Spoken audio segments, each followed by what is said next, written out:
Hello there, my name is Matt Wilson. I'm the subject leader of Art and Design at Vale Academy. And what I have is a short presentation on how best to support your child in the taking of this subject in the run-up to summer 2022.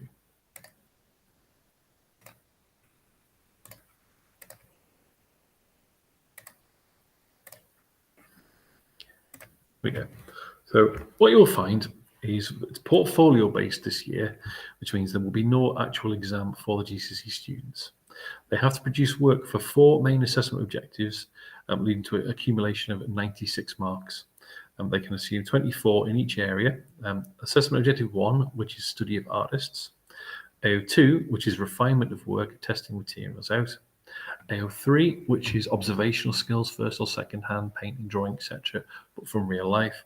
And AO4, which is the response, i.e. the outcome of the project.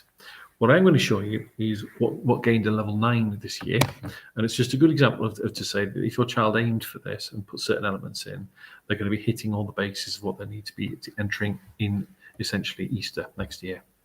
So obviously this is part of the AO3, which is observation. Okay, and they've done this over 3 projects.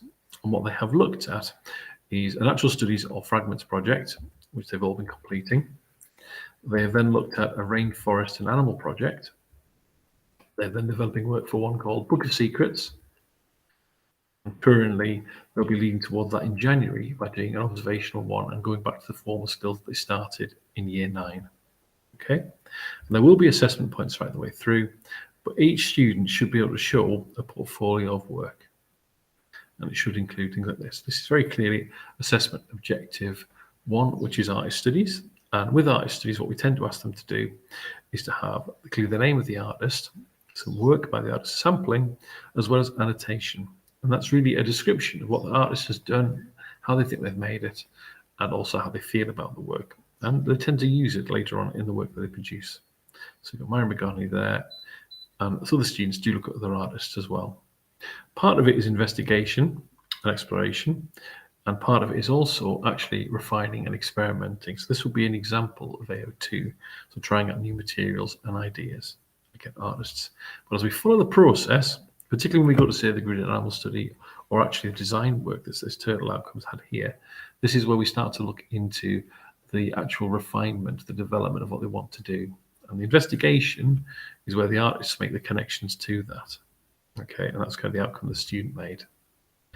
So again, Book of Secrets. Now this example here, unfortunately, didn't get to the outcome because of COVID, but we can show you the next stage after that. And this is where they really hit the ground running in year 11, where the observational skills really have come on to a higher level of ability. There's still a lot of reference points, and what we have done with the final project of the year, Book of Secrets, will be doing and developing to a bit of sculptural work, some artistic work, observation, and that's based on their own interests. But the final project will go back into looking at formal skills, looking at the work of a photorealistic painter, again strengthening the AO3 element. And you can see by the quality of the drawing that where they will start off in year 9 and where they end up in year 11 does progress well over time. And students can go back in and work into earlier pages if they so wish. And again, but you can always see that there is planning, there is development, and there's a flow to what they're doing and the outcome. What you can do to support is I would always set work on a weekly or 2 weekly basis, and it's always linking to the lessons that they have in school. We would ask that you make sure they're checking it and completing it when it is set. We put on Google Classroom, and again, they should be writing it in their planners, and that will really be kicking into overdrive over the next couple of weeks, where we're going to be really specifically targeting certain key assessment objectives to help them meet the criteria for assessment. If they're absent, please ensure where possible that they access Google Classroom for the shadow curriculum, and they can catch up with the work missed and see what's going on in lessons. There are extra GCSE sessions that run on Thursday and Friday from 3 till 4 p.m. Students are more than welcome to attend, and it is well attended.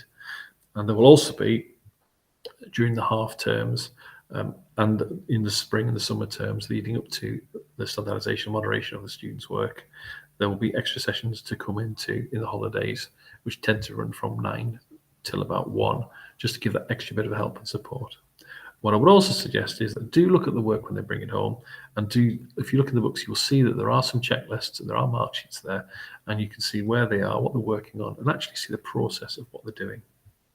So what I did, I hope this helps. If there are any messages or concerns that we can do or support with, please get in touch. Likewise, if we do the same and we are letting children and students know that they need to complete some work or actually add to assessment objectives, it's because that will make the difference to their marks. They need to score, like I said, 96 is essentially where the grade 9 will be, 92 and above. And again, 56 and around that sort of area is the grade 5 and above from that area there. So we are looking at covering each assessment objective well and consistently will help support their marking as they go. So I'll just come back out of that one. So thank you very much for your time. Like I said, anything we can do to support, please get in touch. Contact myself at m.wilson@voy.hlt academy. And again, your child can also do that on the Google Classroom and use Class Messenger. Okay, thank you very much.